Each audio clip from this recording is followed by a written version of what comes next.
제게 준 축복이 있다면, 또 제가 목사로서 하나님께 감사드리고 있는 것이 있다면 크게 두 가지입니다. 하나는 교회 성장과 관계없이, 교회 부흥과 관계없이 오직 성경만 말하는 목사가 되었다는 것이 너무 감사하고요. 두 번째는 캄보디아를 다니면서 오직 성경만 말하고 있다는 것이 너무나 감사한, 또 하나님이 제게 주신 축복이요, 또 제가 목사로서 하나님께 받은 은혜다, 이렇게 말씀을 드릴 수가 있습니다. 오늘 영상을 보면서 갑자기 울컥하더라고요. 어제 돌아왔지만 또 일주일 동안 다니면서 사역을 하고 왔지만 하나님께서 참 큰 은혜를 주셨구나, 내가 참 큰 은혜를 받았구나, 또 이 일이 너무 중요하기 때문에 우리가 감당해야 될 것들도 많이 있겠구나, 또 이것 때문에 희생해야 되고 헌신해야 되고 이것 때문에 고난받을 일도 있겠구나, 그러나 이 길을 가겠다라는 그런 믿음의 결단을 한 번 더 하게 됩니다. 이번에 캄보디아에 가서 메시지를 3개 했습니다. 그게 오늘 주보에 나와 있는 내용이기도 합니다. 첫 번째는 우리의 신앙이 어떤 신앙이 되어야 되느냐, 우리의 믿음이 어떤 믿음이 되어야 되느냐, 우리의 신앙 색깔은 어떤 신앙의 색깔이 되어야 되느냐, 오직 예수 그리스도의 신앙으로 무장해야 된다. 왜 오직이라는 말을 붙이셨습니까? 왜 그리스도라고만 해도 되는데 오직이라는 말을 왜 붙이셨습니까? 이것이 안 되는 교회, 이것이 안 되는 목회자, 이것이 안 되는 성도들이 많다는 것입니다. 우리는 오직의 생명을 걸어야 되는데 교회 다니면서 신앙생활 하면서 오직 하지 않습니다. 여러분 성경 읽었죠? 하나님과 재물을 겸하여 섬길 수 없다라고 성경은 말하고 있습니다. 그런데 우리는요, 하나님과 재물을 겸하여 섬기려고 그래요. 많은 분들이 교회를 다니는데 오직 예수가 안 돼요. 많은 분들이 목사다, 장로다, 권사다, 안수집사다, 모태신앙이다, 나는 성경을 맷독했다, 다 말들은 많이 하는데요, 오직 예수 그리스도, 이게 안 돼요. 우리 제사교회 성도들은 뭐가 되어져야 되느냐, 오직 예수 그리스도, 내 신앙의 모든 것 오직 예수 그리스도, 내 신앙의 전부는 오직 예수 그리스도, 내 신앙의 유일한 색깔은 오직 예수 그리스도다, 이게 나와야 됩니다. 나는 오직 그리스도 외에는 모세도 보이지 않고 엘리야도 보이지 않는다, 이런 신앙이 되어야 돼요. 지금 교회 다니는 사람들이 얼마나 많습니까? 예수님 당시에 예수님을 따라다녔던 사람들이 얼마나 많습니까? 예수님께서 가이사라 빌립보 지방에 이르렀을 때에 제자들에게 물어봤습니다. 저 많고 많은 사람들이 인자를, 나를 누구라 하더냐. 예수님께서 궁금하신 거죠. 저 사람들이 나를 지금 많이 따라다니는데, 지금 대한민국에 수많은 사람들이 교회를 다니고 있는데 저 교회 다니는 사람들이 나를 누구라 하더냐.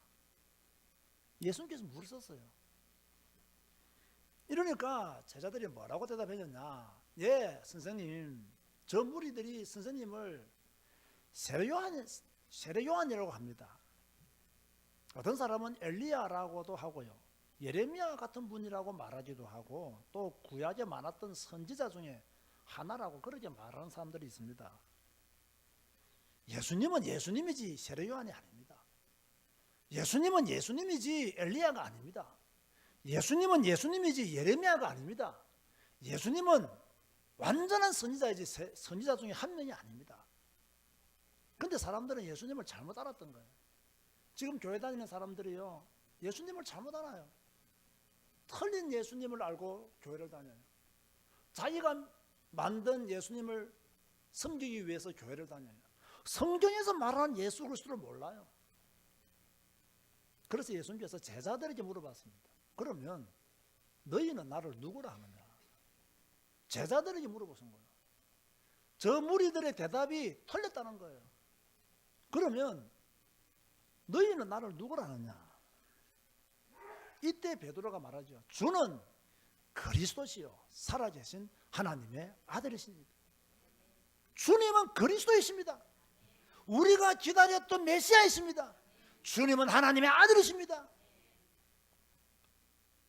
제가 이번에 캄보디아에 가서 목회자들에게 그리스도 뜻이 무엇이냐 물어봤어요. 브레아비히어는 아무도 몰랐어요. 그리스도는 기름 부음을 받은 자라는 뜻이다. 구약시대 때 기름 부음을 받은 직분은 세 가지가 있다. 제사장, 선지자, 왕은 기름 부음을 받았다. 제사장이 뭐 하는 사람입니까? 백성들의 죄를 대신해서 제사 드린 사람입니다. 왜 동생 모세가 형 아론에게 기름 부었습니까? 하나님이 기름 부어서 제사장직을 감당하도록 그렇게 하셨어요. 그때부터 아론이 대제사장이 된 거예요. 기름 부음을 받았기 때문에. 구약시대에는 제사 외에는 죄사함 받는 길이 없었습니다. 그러므로 예수님이 나의 그리스도라는 말은 예수님만이 나의 모든 죄를 사하신 제사장이십니다. 그 뜻이 되는 겁니다. 두 번째로 선지자들은 기름 부음을 받았습니다. 엘리야가 왜 엘리사를 찾아가서 기름 부음을 허락했습니까? 선지자로 세우기 위해서요. 구약시대에는 우리처럼 성경이 없었어요. 여러분 손에 있는 성경 구약시대에 없었습니다. 신약시대도 물론 없었습니다. 백성들이 하나님의 뜻을 알고 싶어도 하나님의 뜻을 알 수가 없었어요. 백성들이 하나님의 음성을 듣고 싶어도 들을 수가 없었어요. 어떻게 하나님의 뜻을 알았느냐? 선지자들이 전해주는 말씀을 듣고 하나님의 뜻임을 알았어요. 선지자들이 선포하는 말씀을 따라서 하나님의 계획이 무엇인 줄 알았어요. 선지자는 하나님의 말씀을 백성들에게 전해준 사람이에요. 예수님이 누구십니까? 하나님의 말씀을 우리에게 완전하게 전해주신 분이 예수님이십니다. 그 정도가 아니죠. 나는 양의 문이다, 나는 선한 목자다 라고 말씀하시면서 천국 가는 문을 활짝 열어주신 분이 누구시냐? 바로 예수님이 있었습니다. 내가 곧 길이요 진리요 생명이니 나로 말미암지 않고서는 아버지께로 올 자가 없느니라. 선지자이신 예수님께서는 하나님의 나라로 우리를 인도하신 것입니다. 예수 안 믿으면 천국 못 갑니다. 그런가 하면 예수님은 왕이십니다. 사무엘이 사울에게 다윗에게 기름 부었습니다. 왕으로. 지금 이 세상 왕으로 역사하고 있는 사단의 권세를 단번에 꺾으신 분이 누구시냐? 예수 그리스도. 지금 역사하고 있는 귀신의 세력을 단번에 쫓아내신 분이 누구시냐? 예수 그리스도. 예수 그리스도만이 우리의 왕이십니다. 이걸 전했어요.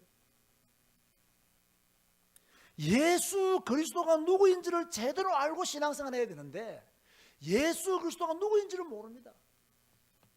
예수님이 나의 모든 죄를 사하신 제사장이시요 하나님 만나는 길을 열어놓으신 선지자시요 사단의 머리를 완전히 박살내신 참 왕이시라는 사실을 믿고 신앙생활을 해야 되는데 그냥 교회만 다닙니다. 성경 읽지도 않지요. 그냥 교회만 다니지요. 목사의 설교는 들어오지도 않지요. 이해되지도 않지요. 예수님이 누구인지를 몰라요. 그러면서도 교회 다니는 거 보면 희한해요. 하나님의 역사인지 사단의 역사인지를 모르겠어요. 예수님이 누구인지를 몰라요.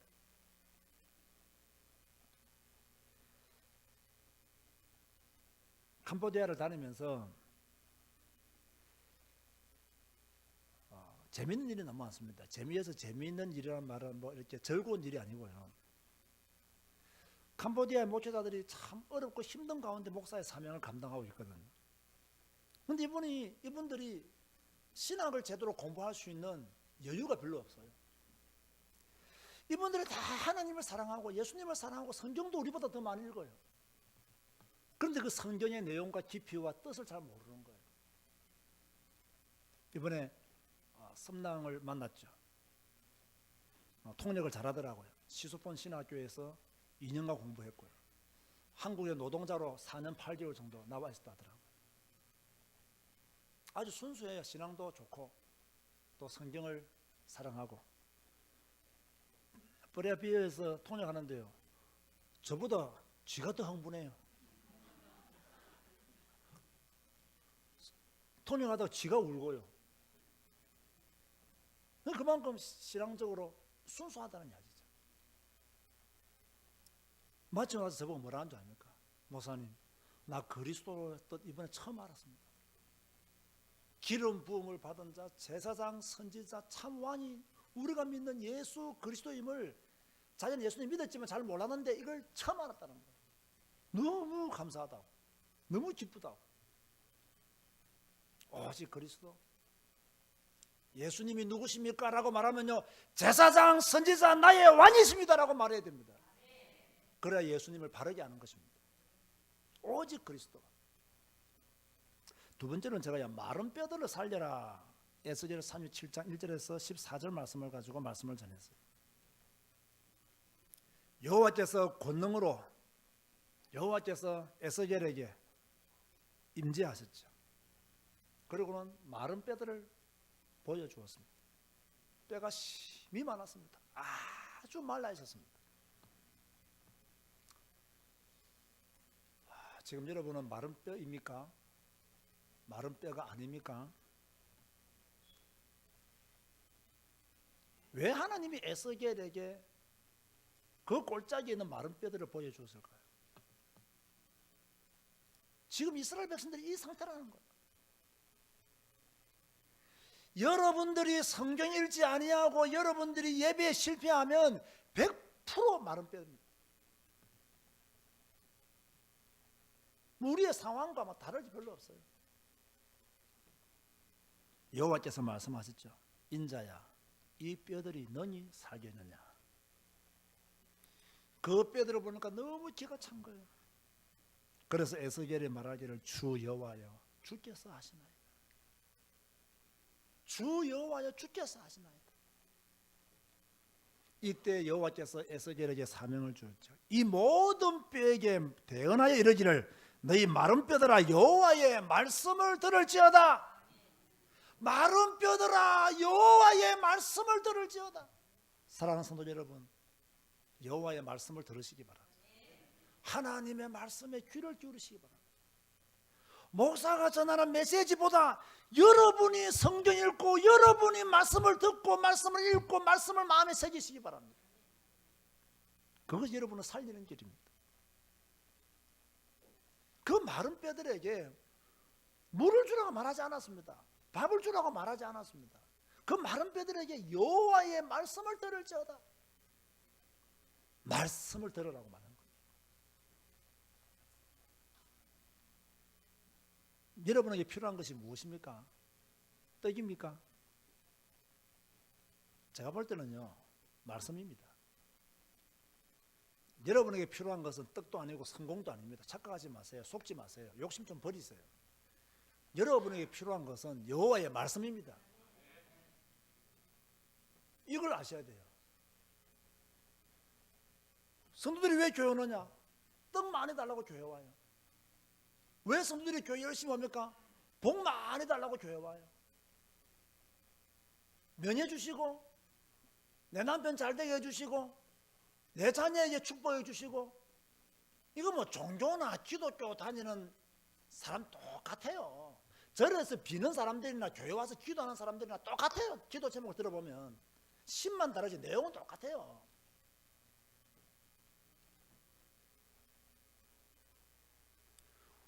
우리는 하나님께 영광 돌리기 위해서 예배를 드리고요, 우리는 예배를 드리면서 여호와의 말씀을 들어야 돼요.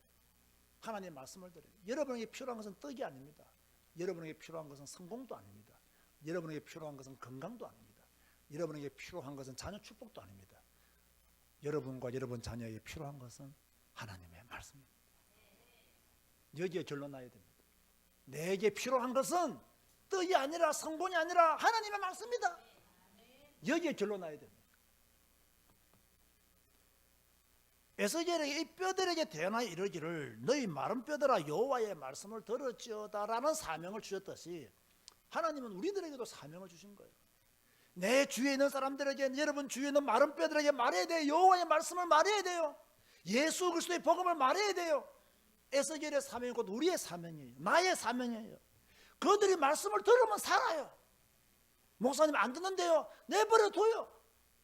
우리의 사명은 말하는 겁니다. 안 들어도 어쩔 수 없죠. 그렇게 네가 사명을 감당하면 내가 생기를 넣으리니 저희가 살아나리라. 하나님과 여러분은 동력자입니다. 여러분들이 말씀을 증거하면, 말씀을 선포하면 하나님이 그들에게 생기를 붓겠다 그랬습니다. 내가 전하면 하나님은 생기를 부어주는 거예요. 그래서 그들이 살아나리라. 우리가 말씀을 선포하면 하나님은 살리신다 그 말이에요. 지금 대한민국에요, 마른 뼈들이 많아요. 솔직히 말해서 교회 안에도 마른 뼈들이 많아요. 오늘 여호와의 말씀을 듣고 살아나시기를 주님의 이름으로 축원드립니다. 여호와의 말씀을 듣고 살아야 돼요. 복받아라 이런 설교 듣고 살아나면 안 돼요. 살아날 수도 없어요. 잘 될 것이다, 괜찮다, 복음이면 괜찮다 이런 설교 들어가지고는 살아날 수가 없어요. 여호와의 말씀을 바르게 들어야 돼요. 그 말씀을 바르게 새겨야 돼요. 그 말씀을 붙잡고 내가 그 안에 거해야 돼요. 그러면 하나님께서 우리를 도우시고 인도하시고 축복하시는 거예요. 너희 마른 뼈들을 살려라. 캄보디아는 그야말로 마른 뼈들이 많습니다. 어디를 가나, 어느 식당을 가나, 어느 집을 가나 다 향을 피우고 있어요. 다 불을 켜놓고요, 돈답을 갖다 놓고요, 그것을 빌고요, 물 바꿔주고요, 음식 바꿔주고 늘 우상숭배입니다.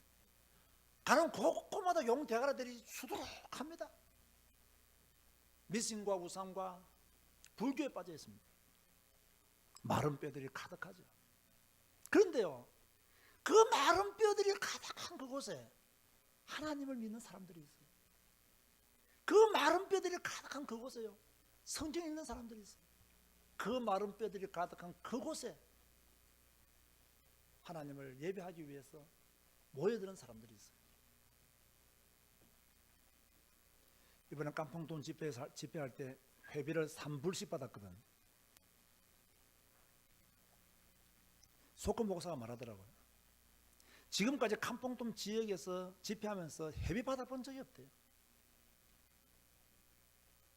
더군다나 한국 목사가 와가지고 회비 받는 것은 목사님이 유일하다는 거예요. 그런데요, 회비를 받는 거와 안 받는 거와 차이 많이 납니다. 회비를 거두어서 가지고 온 돈은 450불밖에 안 돼요. 우리가 그 집회를 위해서 투자한 돈은 4,000불입니다.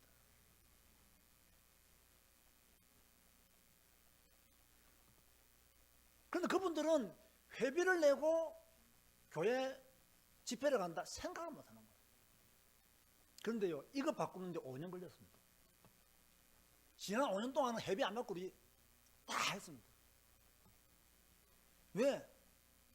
그들에게는 그럴 돈이 없어요. 그럴 믿음이 없어요. 그런데 지금은 3불을 내고 모일 정도로 그들의 믿음이 자랐어요. 기적이죠.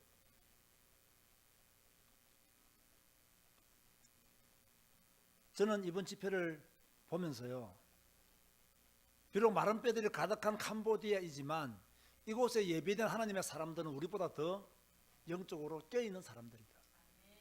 저는 그렇게 생각했습니다. 원래 이 백인들이요, 그 흑인을 보면 조금 무시하는 경향이 있어요. 백인들이 우리 같은 이런 색깔을 보면요, 또 조금 무시해요. 또 우리는요, 뭐 이렇게 아시아 사람들이 이렇게 보면요, 또 조금 무시하는 경향이 있어요. 여러분, 그런 마음 가지고는 선교 못합니다. 저는 그런 거 전혀 없습니다. 비록 그들이 나와 피부 색깔이 다르고, 그죠? 뭐 옷 입은 거 보세요. 우리하고는 비교가 안 되잖아요. 그래도 그분들이 얼마나 하나님을 사랑하시는 줄 아세요? 저는 그걸 보면서 너무 감동스러워요. 캄보돈 집회 딱 갔는데요. 소콘을 그러더라고. 교회를 하나 빌려서 집회한다더라고. 갔더니 교회가 아니고요. 지금 건축하고 있는 교회인데요. 막. 저 밑에는 완전히 그 뭐라고 말해야 되면 공사장이에요. 거기다가 의자 갖다 놓고 의자 위에 뭐 덮어놓고는 그저 보기에는 그럴 때 보이죠. 걸어 다닐 때는요 조심해야 됩니다. 잘못하면 못을 밟을 수도 있어요. 또 돌에 뭐 이렇게 돌은 아니지만 뭡니까 벽돌 이런 걸려가 넘어질 수도 있어요. 여러분 영상 보시면요 막 나무시죠. 막 밑에 막 완전히 내가 볼 때는 우리 한국적 표현으로 말하면 쓰레기장입니다. 거기서 200명이 모여가지고 그걸 집회하는 거예요. 그런데 아무것도 불평 안 해요. 왜 이런 공사장에서 집회를 합니까? 아무것도 불평 안 해요. 우리 한국 사람 같으면 어떻게 하겠어요? 난리가 나요. 난리가 나요. 그런데 그건 환경이 중요한 게 아니에요. 모였다는 것이 중요하고 여호와의 말씀을 듣는 것이 중요하고 하나님을 찬양하는 게 중요한 거예요. 이런 환경은 중요하잖아요. 저도요 그런 믿음이 생기더라고. 제가 세 번째로 전했던 메시지가요 오직 성경입니다. 성경은 하나님의 말씀입니다. 사랑하는 우리 제자교회 성도 여러분, 성경을 읽으시기 바랍니다.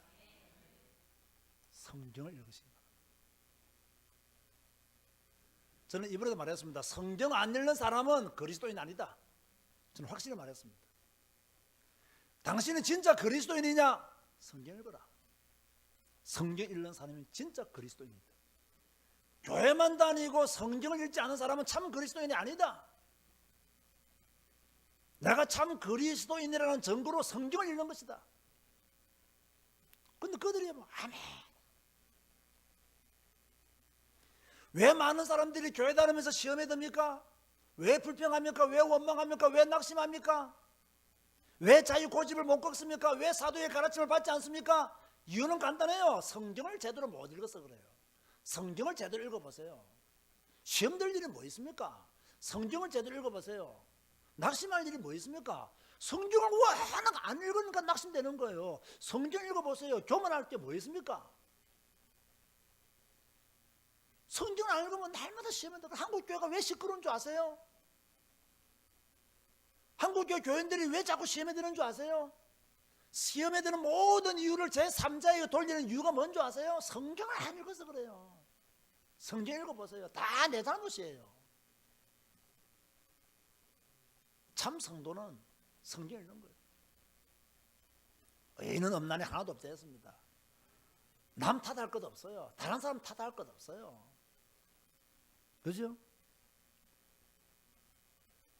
성경을 안 읽으니까 교만해질 수밖에 없어요. 성경을 안 읽으니까 자기만 어려울 수밖에 없어요. 성경 읽어보세요. 내가 지금까지 살면서 지은 것은 죄밖에 없구나. 금방 답이 나와요. 성경 읽어보세요. 나 같은 죄인 살리신 주원의 놀라와 금방 찬양 나와요. 성경 읽어보세요. 내가 남보다 나은 게 뭐가 있는지. 그 남북교 교인들 보세요. 늘 시험 들고 다투고 싸우고, 그죠? 막 영적 문제 시달리고, 교회 막 장로까지 돼가지고 막 교회 어지럽게 하고 교회 혼란스럽게 하고. 왜 그렇습니까? 교회 장로가 교회 어지럽게 하고 혼란 향이 많은 교회 장로입니까? 왜 그렇습니까? 성경 지도실에 안 있는 장로예요. 성경 읽어보세요. 교회를 살려야지. 성경 읽어보세요. 성도들을 섬겨야지. 성경 읽어보세요. 십자가의 길로 가야죠. 안 읽어요. 그 자기 고집만 내가 쏘잖아요. 성경 안 읽으니까 자기 고집만 남아요. 제가 볼 때는요, 천국 가면 못 볼 성도들 수두룩 합니다. 나는 교회 다니기 때문에 천국 간다 설득을 하지 마세요. 천국 가면 없는 성도들 수두룩 합니다. 참 성도는 성경 읽고 그대로 사는 성도입니다. 성경은 천천히 느리게 또박또박 소리내 읽는 것이라. 마지막 날 강의를 마치고 나오려고 하는데요, 여자 한 분이 저한테 와가지고 막 캄보디아 말로 막 말아. 그 옆에 섬랑이 막 통역이 바빠요. 자기 너무 감동스러운 집회에 와서 너무 감사하다. 나는 이런 집회를 기다렸다. 제가 설교하면서 그런 말 했거든요.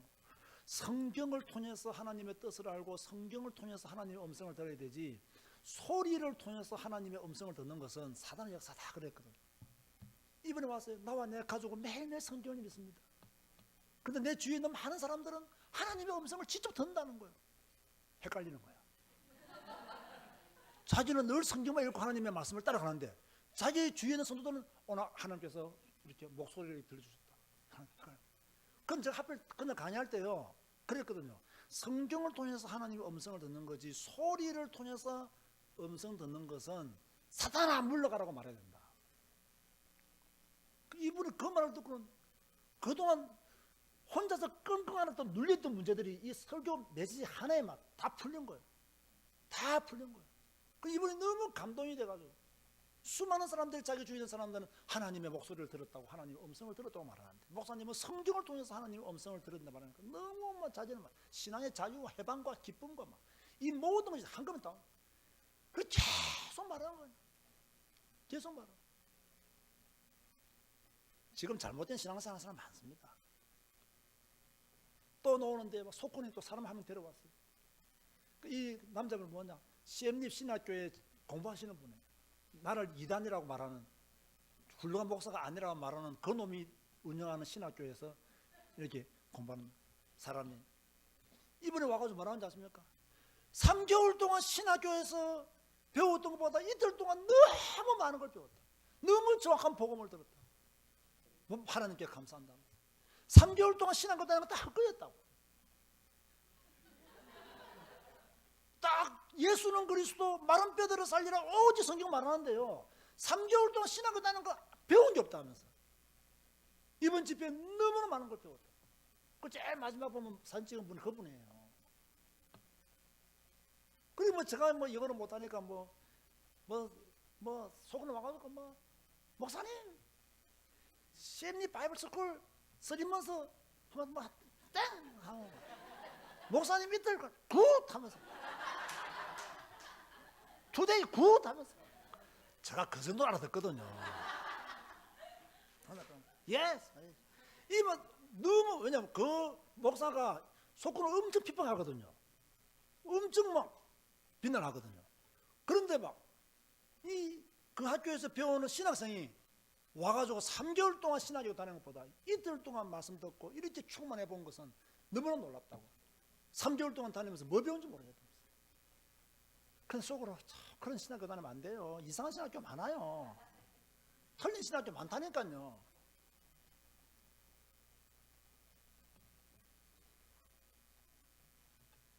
제가 그때 마지막 강의할 때 성경을 들고 핸드폰을 딱 들었어요. 딱 두 개 딱 들고는 여러분은 성경을 더 많이 봅니까? 핸드폰을 더 많이 봅니까? 성경을 더 많이 읽냐고 핸드폰을 더 많이. 왜 성경은 안 보고 핸드폰만 들고 다녀요?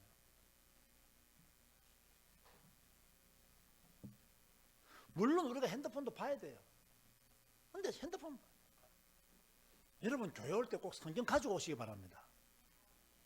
교회 와서까지 핸드폰으로 성경 보면 됩니까? 안 됩니까? 안 돼요. 교회 올 때 성경 가지고 가야 된다고. 내가 우리 교회 누구누가 내가 안 가져오니 다 알아요. 저 뒤에 보세요. 얼마나 많이 비어 있는가. 왜 주일날 교회 오면서 성경책을 안 가져가요? 핸드폰이 있습니다. 보나! 보도 안 하면서. 성경 읽고 핸드폰은 짧게 봐야 되지. 성경 읽도 안 하고 핸드폰만 읽어보나 강조했더니 그날 전체 진행하는 목사님이요. 저 설교 후에 나와서 간증하더라고요.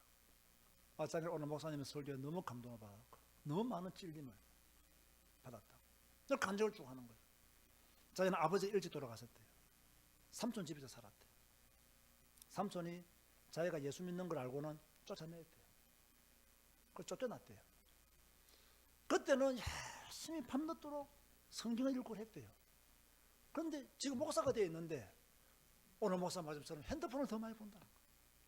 핸드폰. 그때는 무슨 믿음에서인지 성경을 많이 봤는데 목사가 된 지금은 성경보다는 핸드폰을 더 많이 봐. 회개한다. 자기가 회개한다. 그 제가 가냐면서 나는 소쿤을 만나도 대화가 안 된다. 나는 영어를 잘 못하고 소쿤은 한국말로 못해서 서로서로 이제 얼굴만 바라볼 때가 많다. 그럼 내가 항상 하는 말이 있다. 배불러요. 소금 배만, 소금 살 많이 빠졌어요. 아주 다이어트 해가지고 아주 나이스 가이가 돼가요. 그 배는 좀 나왔어요. 그 배불러요. 넣으면 배고파요. 너 배불러요. 너 배 빼라. 그러니까 이제 통역 다 하지 않습니까? 그러니까 이분 그 말 듣고 목사님 소콘하고 대화 안 통해도 괜찮다. 계속 오셨어. 오직 성경만 말해달라고. 계속 오셔서 성경만 말해달라고. 한국에서 이상한 선교사들이 캄보디아 들어가가지고요 성경은 안 가르치고요 구제나 하고 이상한 목사들 엄청 많습니다. 캄보디아 복음화를 위해서는 한국교회 선교 다 들어와야 돼요. 성경만 말하는 선교사가 가야 돼요. 성경만 가르치는 선교사들이 가야 돼요. 가서 돈벌이나 하고 불쌍한 그 영혼들을 팔아서 돈이나 벌고 마음열의 한국교회 성도들 호주에 판매해서 자기 호주머니에 채우는 이 나쁜 선교사들은요 다 들어와야 돼요. 나쁜 선교사가 아니에요. 나쁜 놈들이에요. 우리 한국 사람들 얼마나 정 많습니까? 아주 불쌍한 사진 몇 장 갖다 주면요 지갑 다 엽니다. 지갑. 그러죠. 자기 배 채우는 선교사들이 얼마나 많은 줄 아십니까 여러분? 다음에 내가 내보고 욕하는 그놈 만나면 내가 확실히 말할 거예요. 이 사기꾼 같은 놈 하면서 응 봐준다면서 돈만 뜯어가고 이상한 마을 다니면서 사진 찍어 와가지고 한국교회 보내서 돈 받아가지고 네 배만 채운다고 내가 확실히 말할 거예요. 내가.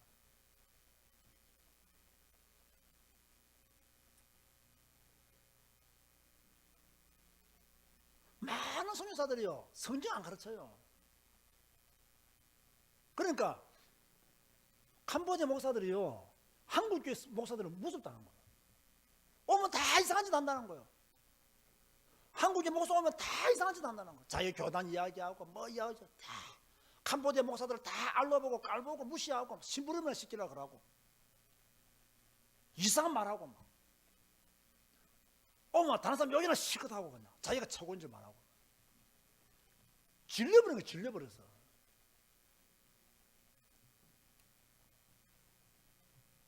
저는 지금까지 캄보디아 다니면서 캄보디아 목사님들을 내 아래로 본 적이 한 번도 없습니다.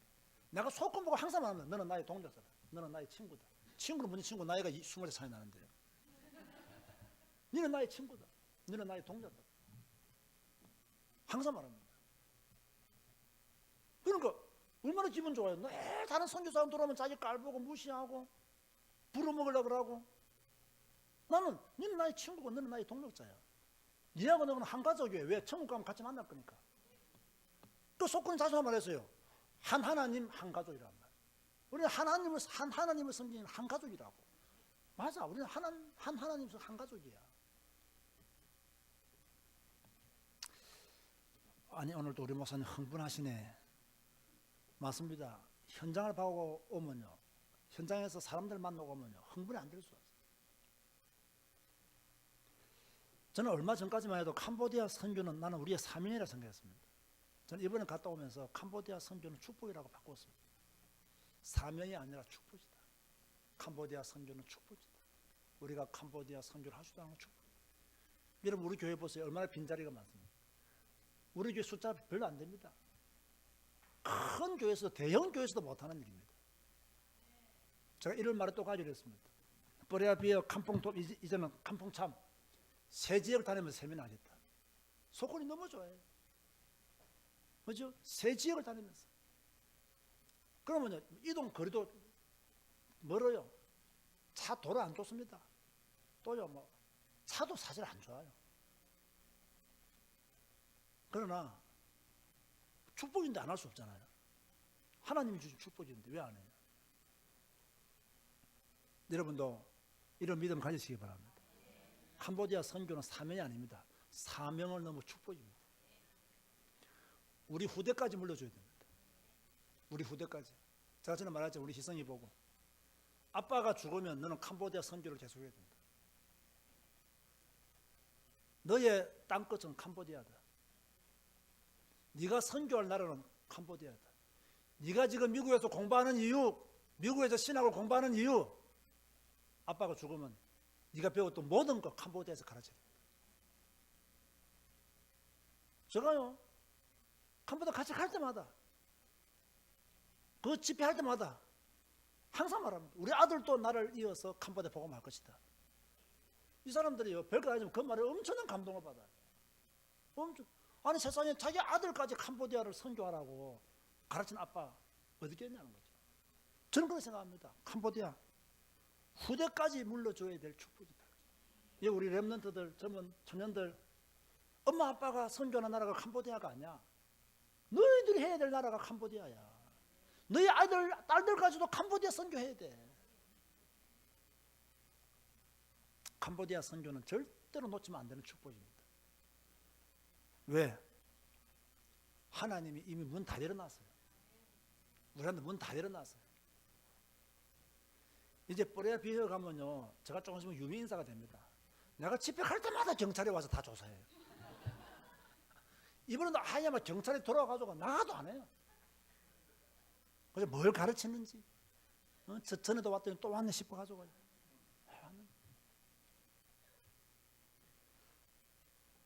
그곳 은 사람들이 꼼짝 안 해요. 그냥 다 말씀 듣고 은혜 받고 성경 보고. 이번 캄보디아 선교는 하나님의 축복이었습니다. 또 우리 교회가 비록 작은 교회지만 조금 모자라는 교회지만 또 저도 부족한 목사이지만 하나님 우리를 통해서 캄보디아 선교를 원하고 계십니다. 이 일에 함께 서임받는 동력자가 되시기를 주님 이름으로 축복합니다. 기도하시겠습니다. 주님 감사합니다. 우리에게 캄보디아라고 하는 나라를 주시고 캄보디아를 섬길 수 있는 축복을 주셔서 진실로 감사를 드립니다. 캄보디아를 우리에게 축복의 땅으로 주셔사오니 우리가 선교적 사명을 잘 감당할 수 있도록 역사하여 주옵소서.